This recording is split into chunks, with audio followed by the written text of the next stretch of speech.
This is chemistry chapter and the name of the chapter is mole concept और stoichiometry। देखो पहले जो scientist chemistry के बारे में कोई रूल्स और डिस्कवर किया था तो सब वेट के बारे में किया था। गेलुसाक पहला साइंटिस्ट है जो गैस का वॉल्यूम के बारे में एक फॉर्मूला डिस्कवर किया था जिसको हम गेलुसाक गैसियस लॉ कहते हैं। तो what is the gaseous law of गेलुसाक? देखो कोई गैस जब कोई सर्टेन टेम्परेचर एंड प्रेशर में दो गैस रिएक्ट करता है, जैसे देखो ये नाइट्रोजन ये गैस है प्लस ये हाइड्रोजन ये भी एक गैस है। तो नाइट्रोजन और हाइड्रोजन जब रिएक्ट करने के बाद क्या होगा बोलो? एमोनिया, बोलो NH3। तो इसके हम बैलेंस करें तो क्या होगा बोलो? इसके आगे हम 2 लिखे देखो, और इसके आगे 2 नाइट्रोजन हो गया 6, इसके आगे हम 3 लिखे। देखो जो नाइट्रोजन तो इसके आगे कुछ नहीं है तो 1 है, इसके आगे 3 है और इसके आगे बोलो 2 है। ठीक है, तो देखो नाइट्रोजन और हाइड्रोजन रिएक्ट करने के बाद 2 गैस देखो एमोनिया उत्पन्न हुआ, वो भी एक गैस है। ठीक है, तो देखो नाइट्रोजन का 1 मोल हाइड्रोजन का 3 मोल रिएक्ट करने के बाद 2 मोल एमोनिया हुआ। तो देखो जितना गैस के बारे में जितना मोल होता है वही तुम उसको वॉल्यूम भी कह सकते हो।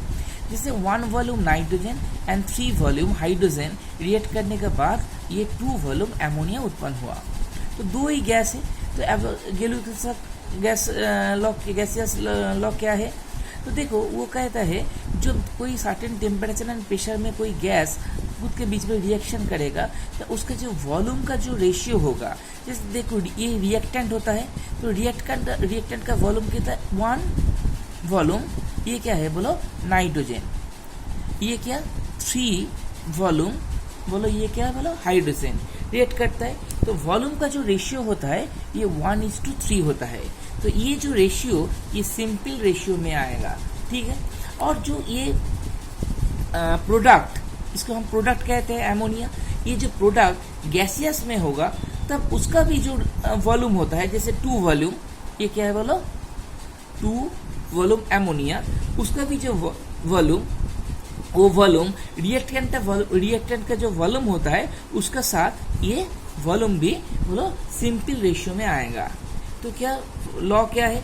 तो नाइट्रोजन और हाइड्रोजन जो रिएक्टेंट वो जो गैस है कोई टेम्परेचर सर्टेन टेम्परेचर में जब रिएक्शन करें तो उसका जो वॉल्यूम का जो रेशियो जैसे 1 और 3, 1 वॉल्यूम नाइट्रोजन और 3 वॉल्यूम हाइड्रोजन, तो 1:3 ये रेशियो एक सिंपल रेशियो में आएगा। और वो जो प्रोडक्ट एमोनिया वो भी गैसीय हो तब ये लिक्विड और सॉलिड स्टेट में हो तो उसको हम नहीं पकड़ेंगे। जब ये गैसियस स्टेट में होगा, जैसे ये एमोनिया गैसियस में है तो इसका जो वॉल्यूम है 2, वो भी वॉल्यूम रिएक्टेंट का वॉल्यूम का साथ एक कॉमन बोलो सिंपल रेशियो में आ जाएगा। ये था बोलो गैसियस लॉ, गेलुसाक का गैसियस लॉ। ठीक है, देखो गेलुसाक का गैसियस जो लॉ है इसके बारे में बहुत सारा समेशन और न्यूमेरिकल्स हम कर सकते हैं। ये पहले देखो, इसमें देखो क्या लिखा है? कार्बन मोनोऑक्साइड और ये क्या? ऑक्सीजन। देखो दोनों ही गैस है, G फॉर गैस। रिएक्ट करने के बाद ये कार्बन डाइऑक्साइड उत्पन्न हुआ, वो भी देखो गैस है। ठीक है, वो भी देखो गैस है।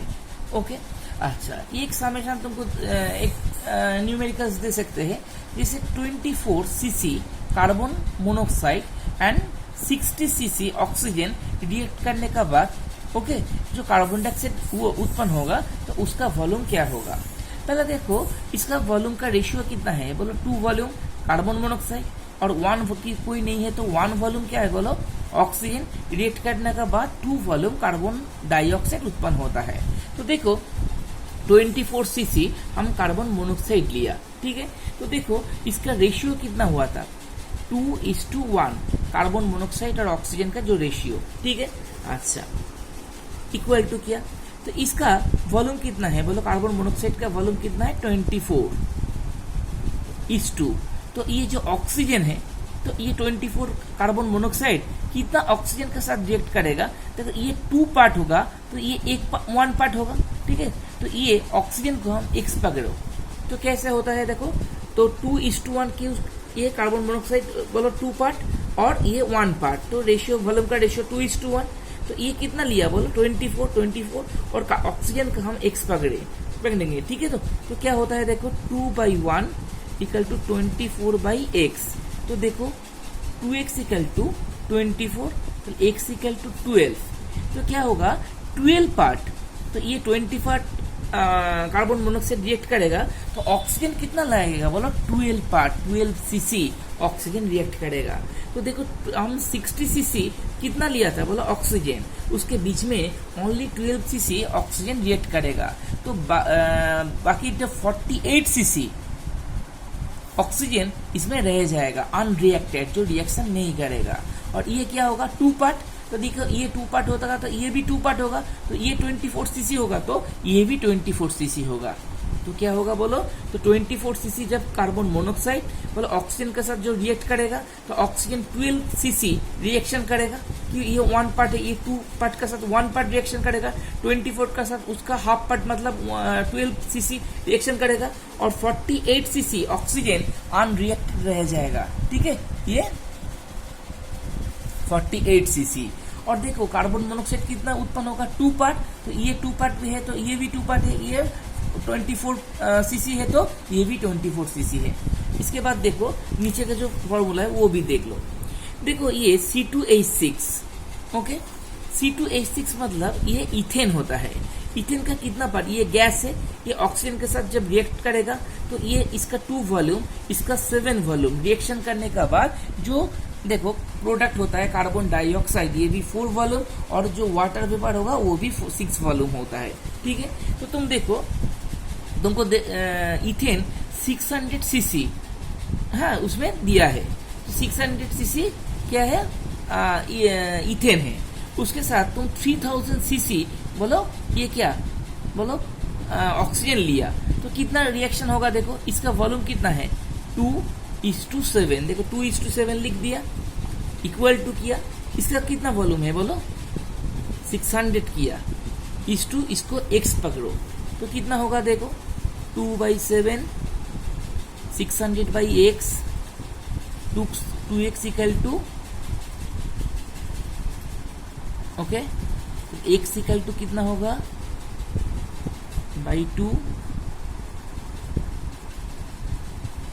देखो 2100 सीसी। तो देखो ये 600 हो तो ये 2100 सीसी होता है, ठीक है। अच्छा तो देखो तो ये 3000 के बीच में ऑक्सीजन के बीच में 2100 सीसी ऑक्सीजन रिएक्ट करेगा, तो कितना रह जाएगा अनरिएक्टेड जो रिएक्शन